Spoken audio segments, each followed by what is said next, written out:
Coming up first is Bhutan. Bhutan is a tiny country in Southeast Asia, and it has pretty much nothing when it comes to defense. Their army's only 7,000 personnel, and their air force consists of just 2 aircrafts. They also have 0 tanks, but despite all of this, Bhutan is nearly impossible to invade. For thousands of years, no country has ever tried. You see, Bhutan is a tiny country surrounded by Himalayan peaks. The country itself is 300 meters above sea level, so if an enemy country wanted to invade, it would need to reach the border, which is hard to do. It would somehow need to get across all of these gigantic Himalayan peaks. And even when they got there, they would have incredible altitude sickness. The people of Bhutan are acclimatized to this, so they don't feel any sickness. But if you suddenly soared to that height, then you would. You would feel absolutely exhausted and sick too. All of an enemy country's resources would be spent actually trying to get to the country. Also, Bhutan is fairly insignificant when it comes to international geopolitics. They're very self-sufficient and they love peace. They're incredibly isolated physically and politically. North Korea. You hear rumblings about North Korea all the time. They are currently developing nuclear missiles, and they also don't have a central banking system. Some argue this makes them a prime target for an invasion, but despite it being a small and poor country, it would be nearly impossible to invade. You see, despite the size of the country, it is the 4th largest military in the world. This is behind China, India, and the USA. They have 1.28 million active military personnel, and they've also got 4.5 million in reserves. They are equipped with 4,200 tanks, 500 fighter planes, nearly 1,000 battleships, and so far 8 nuclear warheads. These nukes are enough to scare off even the most powerful of countries. In the 1950s, during the Korean War, South Korea and the USA teamed up to try and subdue North Korea. But even back then, with South Korea and the USA teaming up, they couldn't do it. Not only that, North Korea has a great friendship with China. The USA would never want to spoil their relationship with China, so they would never invade North Korea. Australia. Australia is not the biggest country when it comes to population, but one of Australia's biggest defences from invaders is its geography. Australia is an island, and 70% of it is uninhabitable outback. This is a gigantic stretch of desert. This would make it very hard for an enemy army to acclimatise. Its nearest potential enemy is Japan, but even that is 11,000 kilometers away, and forces would need to cross the Pacific Ocean to invade. Japan nearly did invade Australia during World War II, but once they realised how difficult it would be, they stopped. By the time they got into the country and had crossed the outback, the soldiers would be so weak and subdued. This would mean it would be easy for the Australian military to take them out. United States. The United States has the 3rd biggest active personnel behind China and India. The USA have been major players in wars, for example World War I and World War II, and they've also been a part of recent invasions, for example in Iraq and Afghanistan. They also have the largest military budget of any country in the world. That is nearly $750 billion a year. Not only that, in the USA many citizens possess weapons. There are 112 guns in the USA per every 100 person. That's way more guns than people. This means that if anyone tried to invade, citizens may be able to fight them back. The USA is also gigantic. There are many different terrains, for example deserts and also rocky mountains. It's also separated from other superpower countries by gigantic oceans. For example, the Atlantic and Pacific Ocean. Switzerland. Switzerland is known as the most peaceful country in the world.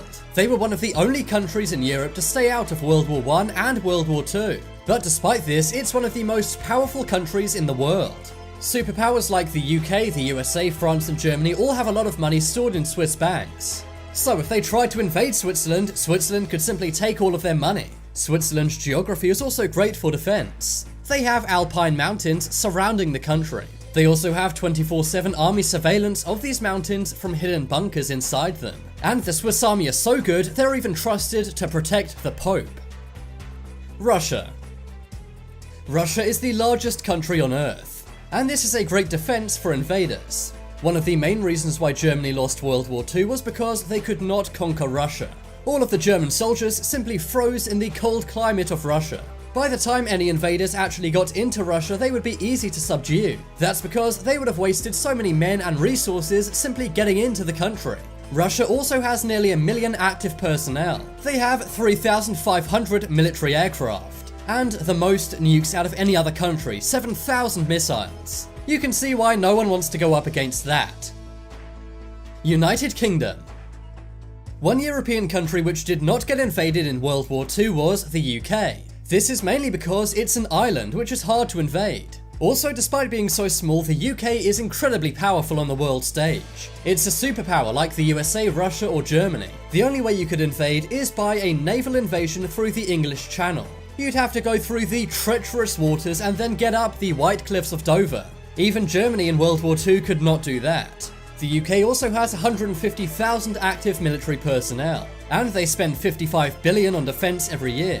The UK also has a quote special relationship with the USA thanks to the NATO agreement. This means if anyone was to invade Britain, then NATO would come and help out. India. India is one of the largest countries in the world, and they also have the second largest active personnel. That is 1.5 million people. India also has a massive military might. It has 2,000 aircrafts and over 600 helicopters. They have 6,000 tanks and 7,000 armored fighting vehicles. They also have 14 submarines and 2 aircraft carriers. India also has a great relationship with China. This means if any country, for example Pakistan, tried to invade, they likely couldn't. That's because China, which is right above India, would probably help out. China. Let's look at the largest country in the world when it comes to population. China have the most active personnel with over 2 million people. It's also an incredibly large country which would be hard to get into. China have around 3,000 military aircraft and 800 helicopters. They also have more tanks than almost anyone, 9,500. They have 5,000 armored fighting vehicles, and also 68 submarines and 1 aircraft carrier. Japan. Japan is an island nation which is hard to invade. They also have 250,000 people in their active personnel. They've got 800 tanks, 300 air fighters and 750 helicopters. Also, being an island nation, they have a big naval strength. This includes 17 submarines and 4 aircraft carriers. Their annual defense budget is around $50 billion. That is the 6th highest in the entire world. They're also known for being incredibly tough. During the USA, America was so scared of Japan they had to drop 2 nuclear bombs on the country. That is because the word surrender is not within the Japanese soldiers' vocabulary. The most secret military experiments caught on tape. Merman. We're all aware of the mythical creatures, mermaids. It's a concept which is entirely fictional, right? In 2015, an incredible video was caught in Poland. It showed military professionals in biohazard suits. They were dressed in luminous green and also white. They can be seen pulling a mysterious creature from a lake. They then put it on a stretcher and take it away. The footage is only 2 minutes long, was caught by a bystander. As you can see, this is not a human being. What appears to be a large fishtail is clearly visible. The creature looks like a hybrid of a man and a mermaid. Some say this was some kind of experiment, crossing human and fish. People did contact the Polish military, but they said they knew nothing of the video. Since this was caught in 2015, no one's heard anything of the incident since. Some hypothesized this could be part of a movie, but there were no cameras or crew around. And in the 5 years since this was taped, no film like this has come out. Sonic boom. This footage was caught in 2007. An amateur cameraman took this in Abbotsford, British Columbia, Canada. As you can see, an incredibly fast-moving military jet appears to pass by. But then something unbelievable happens. A smoky black circle forms on the back of the plane. This footage was uploaded to the internet, and people quickly identified this plane as an F-18 Super Hornet. This footage was caught before this variant of the plane was released. F-18s have been flying since 1995, but this new model was created in 2010. This means the footage must have been of a secret test of the Super Hornet. But what was the circle of black smoke coming from the plane? Well, it's known as a sonic boom, which is basically a shockwave. This happens when an object travels faster than the speed of sound. This creates an enormous amount of sound energy similar to an explosion. Of course, this is now public information and Super Hornets are used around the world. But back then, this had not yet been released. Operation Sea Spray.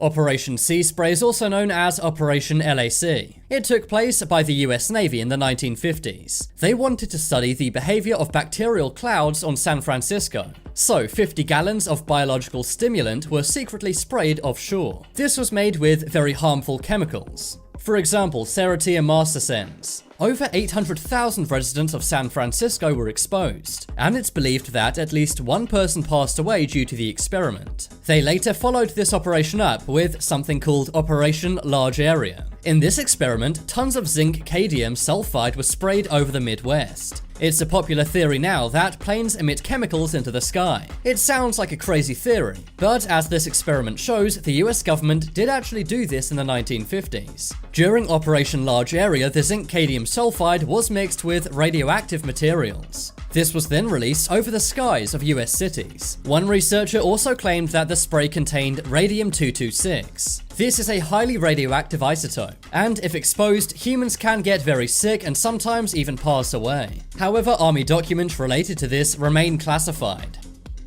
Operation Vegetarian. Porton Down is the UK's most secretive and controversial military research site. It's known for its research on bioweapons and chemical weapons. In 1942, scientists from Porton Down went to Grunard Island. This was to conduct a secret bioweapon test. 80 sheep were taken to the unpopulated island. The sheep were to be used as test subjects for a dangerous strain of anthrax. This is known as Volume 14578. The spores were loaded into explosive and placed on tall poles near the sheep. The devices, when detonated, caused an aerosol cloud. This then drifted towards the sheep. Within days, the sheep succumbed to the germs and passed on. They were then carried away by hazmat suit-wearing scientists and taken to incinerators. Following the successful test, 5 million anthrax cakes were made. The UK military wanted to put these in German cities, making them uninhabitable. But this plan never went ahead. Operation Teapot. Operation Teapot was a series of 14 nuclear tests. These were conducted in 1955 in Nevada, USA. The largest nuke they tested was a 43 kiloton warhead named Linda. Linda was detonated at the top of a 500-foot tower. This was to study the directional airburst of a large blast on the ground. They wanted to see how a small-scale tactical nuke could be used on a conventional battlefield. The footage is extraordinary, and if you went to this area in Nevada today, it would still be radioactive. The range of this massive cloud reached a height of 20,000 feet, and blast remnants flew 60 miles away. Project Dork. We've already seen that the US Army conducts tests on the public, but it's not just the public who are used as human guinea pigs, their own soldiers are too. From 1948 to 1975, the US Army conducted secret chemical tests. The subjects for these tests were 7,000 soldiers and 1,000 civilians. This took place at the Edgewood Arsenal. They wanted to investigate incapacitating agents. If successful, they wanted to use these as a form of psychochemical warfare against the Soviet Union. Over 250 chemical compounds, including BZ and LSD, were tested on unwitting subjects. And while these tests were going ahead, their reactions were filmed. People experienced mental disturbances, hallucinations, and loss of self-control. In 1975, US Congress discovered it was using human beings as guinea pigs, and they promptly shut it down. Operation Tunnels. During the 1970s, the US military were desperately trying to defeat the Viet Cong. One difficulty was the Viet Cong were great at hiding, so that's why they explored chemical options to try and make the Viet Cong come out of hiding. They experimented with CS riot gas. In tests, volunteer US soldiers were locked inside a sealed chamber. Then, when they were inside, the CS gas was turned on. The soldiers were not made aware of this gas, but were told it was safe. They also tested these out in the field to see how well they would go down underground tunnels. Although they told test subjects it was all safe, it was later proved this was a lie. Inhalation of this gas can cause significant damage to the lungs. Operation Cauldron. After the Second World War, Porton Down continued making bioweapons for the British Navy. They launched Operation Cauldron. This was to test the effects of a weaponized plague. They did this on nearly 4,000 guinea pigs and 80 monkeys. They put animals in cages on a boat, and they floated this off the coast of the Isle of Lewis in Scotland. Then, scientists released clouds of pneumonic and bubonic plague. After the animals were exposed to this, they were taken aboard a support vessel. None of the animals survived this test, and that's why the scientists thought it was a success. But they later discovered civilians had accidentally come into contact with the cloud. But thankfully they had no ill effects, meaning their test failed. If their test didn't fail, this blunder could have caused pneumonic and bubonic plague to be released across the entire world. Secret spy plane. In 2014, some aviation enthusiasts were in Amarillo, Texas. There are lots of military aircraft tests coming from Area 51 and also other Air Force bases in Texas. This includes Amarillo Air Force Base. But in 2014, one group of people caught 3 aircrafts they'd never seen before. They dubbed these Flying Doritos. Some thought it was a B-2 stealth bomber, but as you can see, the back edge is flat. No one is sure what these are, and the Air Force refused to disclose anything about them. The most expensive military machines. Coming up first, we have P8A Poseidon. Poseidon was the Greek god of the sea, but I think even this Greek god would have a tough time fighting the P8A Poseidon. The total cost of this program is $33 billion. Now, this plane is supposed to be a surveillance plane, but don't let that harmless description fool you. It comes jam-packed with mines, missiles, and torpedoes. In fact, there are so many weapons inside it that the original wings of this plane had to be changed as they weren't heavy enough. Of course, this plane also has cameras that can see through anything. Really, these heat-seeking cameras can see bodies even when they're underground. The plane is gigantic and is 3 times the size of a normal commercial plane. It also has Harpoon anti-ship missiles. These are missiles that can be launched at expensive naval machines. Next up is Talos.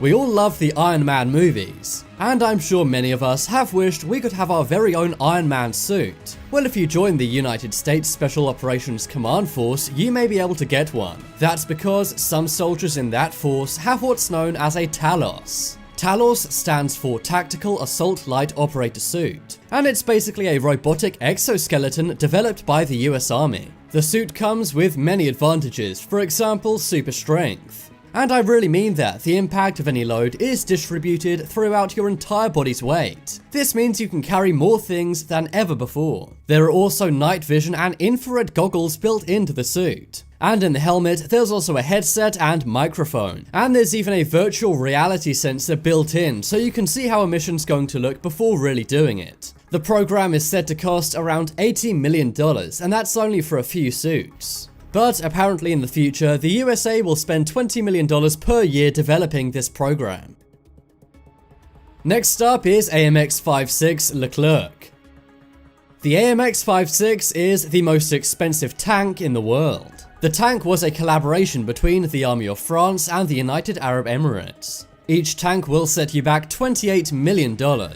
And it was named after a French WW2 general. The tank has a 12-meter cannon which can muster 40 rounds. There's also an 8-meter machine gun that can shoot off 3,000 rounds. And the tank can drive at max speeds of 45 miles per hour.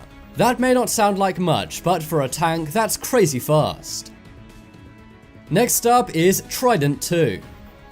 We all know about the Trident missiles. They're very controversial as they're so powerful, but they're used in the USA and the UK. The missile is a ballistic target which can be launched from a submarine. It goes at speeds of 13,000 miles per hour, and it's also never been used because it's armed with nuclear warheads. This means if they were ever to be used, we would be in a state of nuclear war. The USA and UK have spent a combined $60 billion on this system, and if it's ever used anywhere near the country you live in, then you'll be wiped out. As you can see on this map, if this missile hit the middle of the USA, here's how you would be affected. Basically what I'm showing here is the range of this very powerful missile.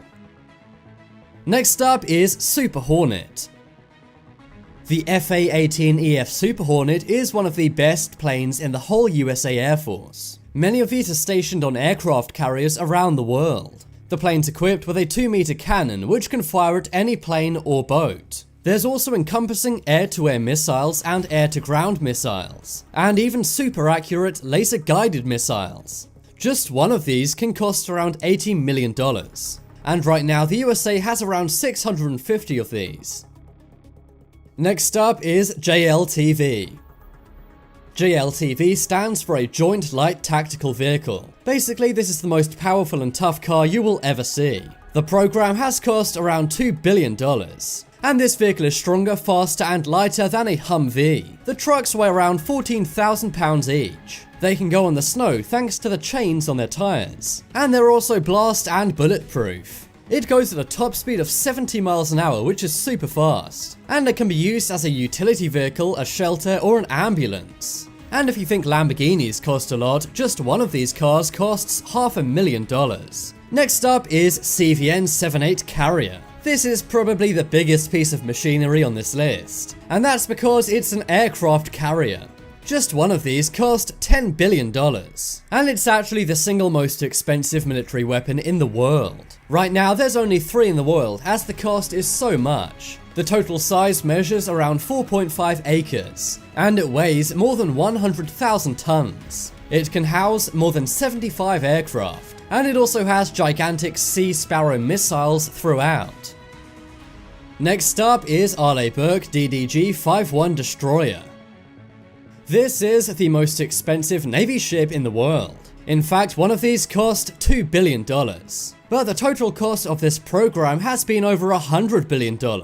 This ship is much more maneuverable than other warships as it's small and fast, and it was actually made to protect bigger ships from missiles. That's why this ship has lots of anti-aircraft missiles on it. It also has guided missiles and anti-surface missiles, and for strategic purposes, Tomahawk missiles too. There's also a 5-inch cannon which can fire torpedoes and also a mine detector on board as well. All of these functions means it can be used in many roles, and it's also said to be a favorite of US Navy commanders.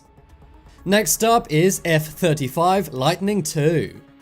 This aircraft is infamous for how much it's been costing. It's expected that soon the USA will have spent $1.5 trillion on this aircraft. This is because they've been using them for about 5.5 decades. And they've also bought so many of them as they're said to be so effective. F-35s can fulfill many roles because they're very stealthy. They can reach supersonic speeds and have stealth sensors built in. One single F-35 Lightning II can cost $100 million, and it can go at a top speed of 1.6 Mach, which converts to 1,200 miles per hour. The planes are actually so fast that when they're in the air flying at top speeds, you can't see them with the human eye. And finally on the list, we have Virginia-class submarine. This naval submarine cost $89 billion. That's for the entire program cost, and the US Navy have many of these. It's a nuclear-powered submarine which is meant for firing missiles at targets. It can operate near to shores as well as in the open ocean, and it comes with a wide range of very scary add-ons. These include mines, torpedoes, and Tomahawk missiles. If we ever have a WW3, expect to see many of these out on the open sea. India vs Pakistan 2020 military army comparison. So first off, let's look at the two countries. India is one of the largest countries in the world, with the second largest population after China. The capital is New Delhi, and it's a very strong country. Then, northwest of India is Pakistan. The capital of Pakistan is Islamabad, and it's also a very, very big country. But it's nowhere near as big as India. India's population will be at 1.3 billion in 2020, whereas the population of Pakistan will be around 200 million. Of course, meaning India has 1.1 billion more people than Pakistan. India is also much larger when it comes to land, being 3.3 million kilometers squared. Pakistan is about 800,000 kilometers squared. And when it comes to militaries, size matters. The military budget of India is $55.9 billion. This is around 2.5% of their GDP, but Pakistan actually invests more of their GDP into their military. They put in 2.9% of their GDP, and this rounds up to about $10.8 billion. In India, there's no conscription into the army. This means that you're not forced into it. But if you're 16 to 18 years old, you can sign up for voluntary military service. Women may also join India's military, but only for non-combat roles. Pakistan is the same when it comes to not having conscription. If you're 16 to 23 years old, you can volunteer for the military service. The Pakistan Air Force and Navy also have female pilots and sailors. And you can even become an Air Force technician at the age of just 15. So now let's look at the military manpower of these two countries. India have an active personnel of 2.14 million people. These are people who are actively in the army fighting. But they also have a reserve personnel of 1.1 million. These are people who can be brought out if they ever need more soldiers. And India also have an available 319 million additional people who are ready for the military if needed. Despite Pakistan being much smaller than India, they have very impressive military numbers. They have nearly 700,000 active personnel and reserves of 500,000 people. They also have another 50 million people available for the military. But as Al Jazeera says, despite its larger army, the capability of India's conventional forces is limited. This is due to inadequate logistics, maintenance, and shortages of ammo and spare parts. But now let's look up to the skies and analyze their air forces. India has a total of 2,216 aircrafts in their air force. This is made up of 323 fighter jets. They also have 329 multi-role aircraft, 220 attack aircraft, and 725 helicopters. Now, this may sound like a lot, but many officials are concerned India does not have enough fighter jets. Pakistan has a total of 1,143 aircraft. This is made up of 186 fighter aircraft, 225 multi-role aircraft, 90 attack aircrafts, and 323 helicopters. So despite India being way larger than Pakistan, it has less than double their air force. Pakistan has 7 airborne early warning and control aircraft, which is 3 more than India has. And Pakistan is continuing to modernize its inventory and improve its precision strike and ISR. But now let's go back down to the ground and check out the land forces of these armies. When it comes to land forces, both countries are very strong. India has 4,426 tanks. They also have 5,681 armored fighting vehicles. And when it comes to their artillery, meaning weapons built to launch munitions, that makes up 5,067. 290 of these are self-propelled artillery, and 292 are rocket artillery. Now, when it comes to Pakistan, they have less tanks. They actually have 2,735, but they do have lots of armored fighting vehicles, 3,066 to be exact. And they also have a very impressive artillery of 3,745. 325 of these are self-propelled artillery, and 134 of these are rocket artillery. But one crucial part of these countries is protecting their seas. That's because one way to get between them is by crossing via the sea. So let's look in on the naval capacity of India and Pakistan. Surprisingly, despite them being a smaller country, Pakistan has more of a navy than India. But India's navy is more varied. The number of India's naval is 214. This is made up of 2 aircraft carriers, 11 destroyer warships, 15 frigates, 24 corvettes, and 15 submarines. When it comes to Pakistan, their naval is bigger at 231, but unlike India, they have no aircraft carriers and no warship destroyers. They also have 0 corvettes, but they do have 9 frigates and 5 submarines. But as many people point out, a lot of these don't matter too much. Remember, if we have World War III, it may get nuclear. And if that happens, then no amount of soldiers could ever stop a nuclear weapon. So let's check out the nuclear capacity of India and Pakistan. Well, when it comes to India, things are kind of complicated. Officially, India says they don't have any nuclear weapons. But recent estimates suggest India has 130 to 140 nuclear weapons.